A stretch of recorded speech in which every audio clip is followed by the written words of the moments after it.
Super Mario Bros. Released in September 1985 on the Nintendo Family Computer and kicks off the legendary franchise. It's an experience that everyone should experience once in their lifetime. It's just that significant.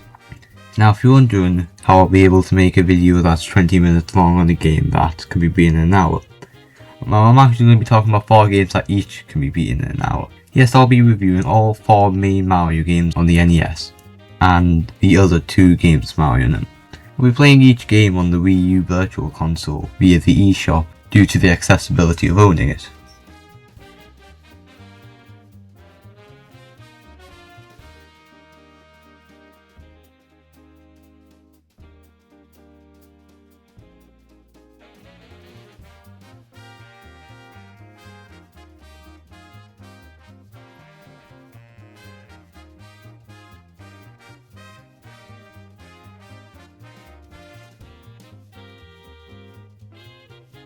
So after breaking the law a bit, Donkey Kong will be the first game that I'll review.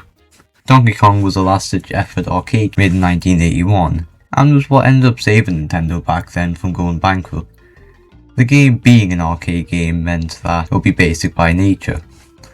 The game consists of you reaching the top of the screen in the first 2 levels, and breaking all the foundation on the 3rd. Rinse and repeat until you end up dying.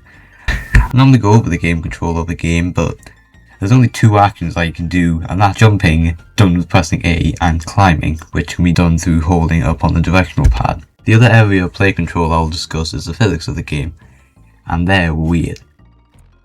This is an opinion that I'll have with many future titles, but it just feels too realistic. I know that sounds stupid, but take into account this. The game with the best control, which by this website is Mario 3. Look at how when you jump, when midair you can alter your arc with the movement of left to right. In the first 4 games it wasn't like that.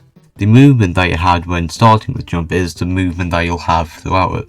That shouldn't happen. You should be able to stop and recalibrate it, but instead you end up just going head first into death. This makes just navigating everything just a pain. There were times where I realised I was going to get hit when I land. There's other stuff I can talk about. At the start of each level, a hazard is presented to you.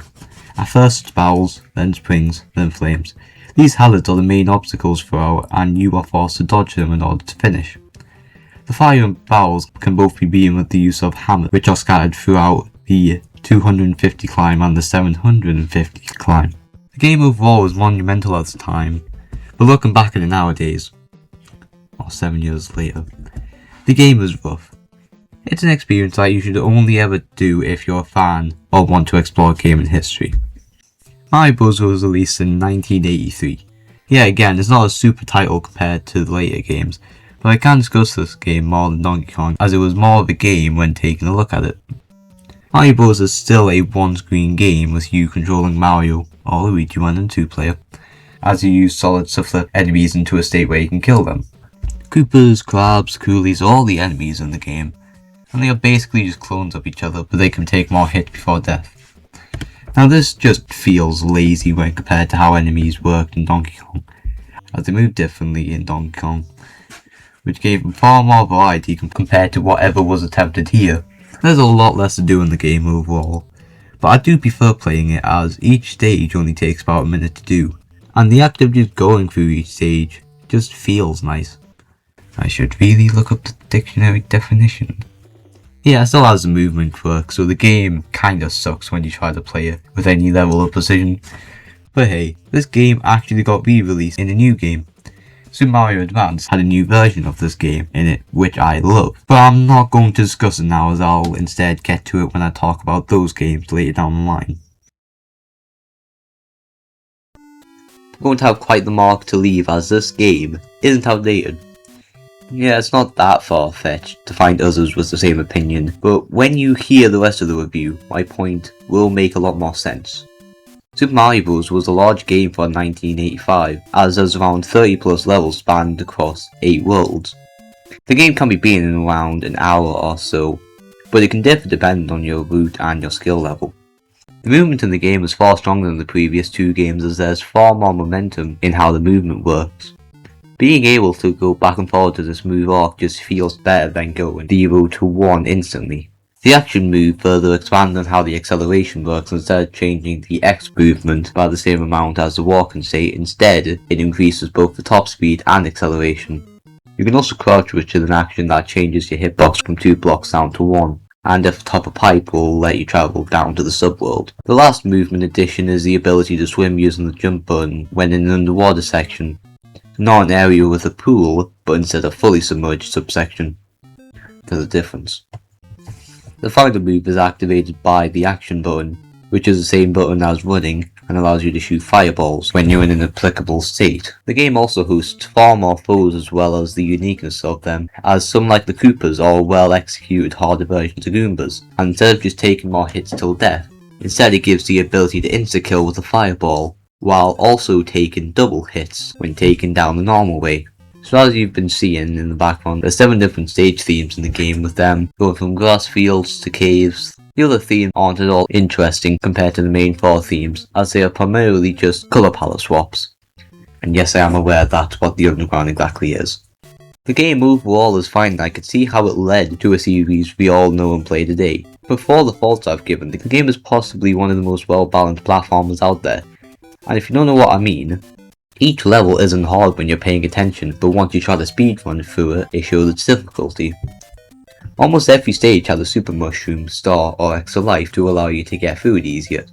The game allows you to get as many tries of the stage as you like, and all this goes down to how much effort you put into it. With an example being that there's 2 warp rooms in the game that allows you to skip ahead to later stages. These warp zones give the players the ability to get to any world in the game without having to do the prior ones, and you can only find these entrances if you're actively exploring the level. Second example is, just holding A when getting into a game will send you back to the world you game over in.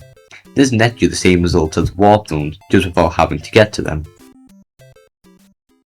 Super Mario Bros. The Lost Level, or Super Mario 2 Japan, is a sequel using the same engine as the first, so I'm not going to be able to talk about this section as much. The game has over 50 stages run across 13 worlds, so I just said that the first game was fair in how it was designed. Yeah, this game is far more unbalanced with its design, as instead of having a steady difficulty curve, it does this. Okay, so in the original it started having 6 block gaps around halfway through. These jumps were a step up in challenge compared to the other ones, as you need to have a runway to clear them.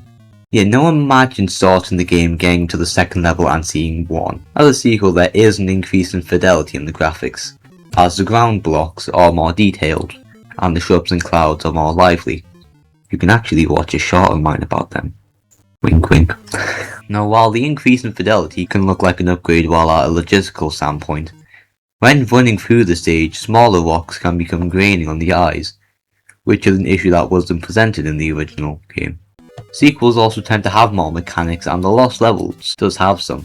Starting off, there's wind in certain later stages, and like you can see, it pushes you forward, and hey, there's not a bad mechanic that's primarily used later on, as you have been expected to become better at platforming.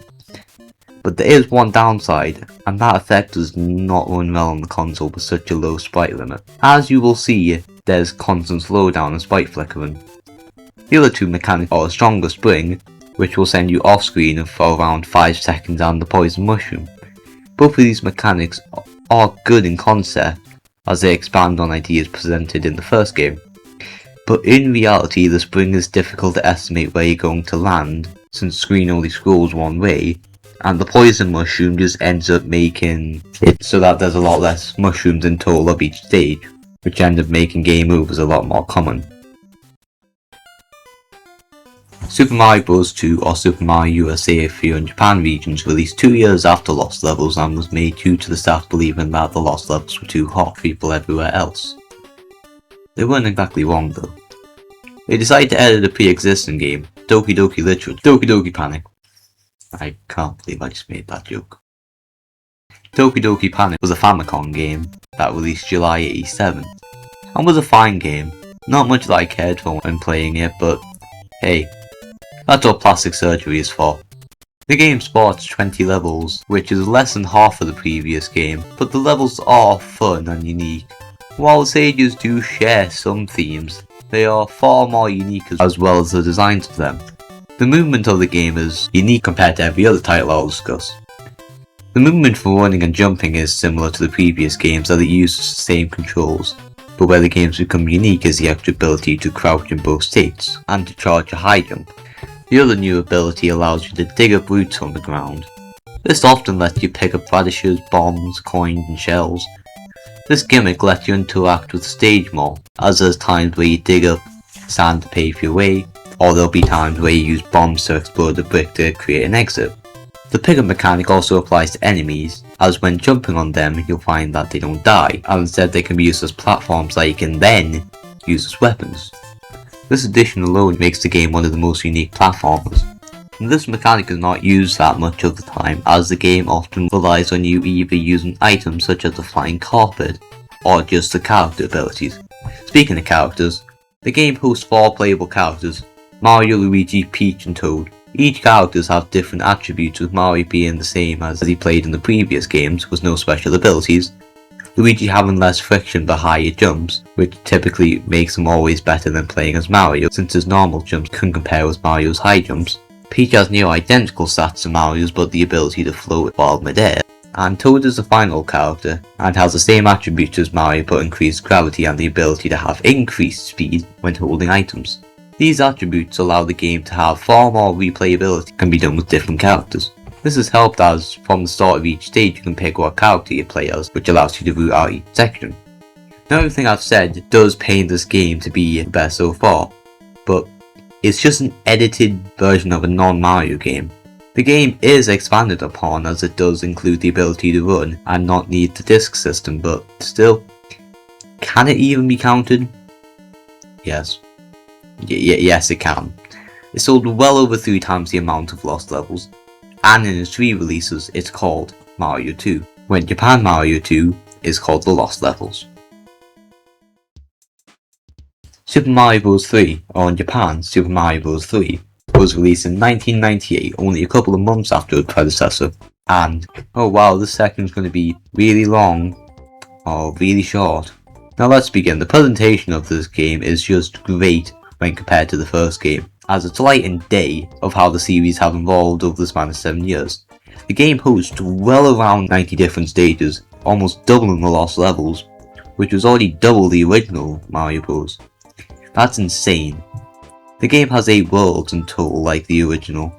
The game has multiple improvements over Mario 1, as there's a P-meter, a meter which is scaled by how long you've kept top speed, and when it's full you get a speed buff. This simple change makes the playfield be better than it would have been without it.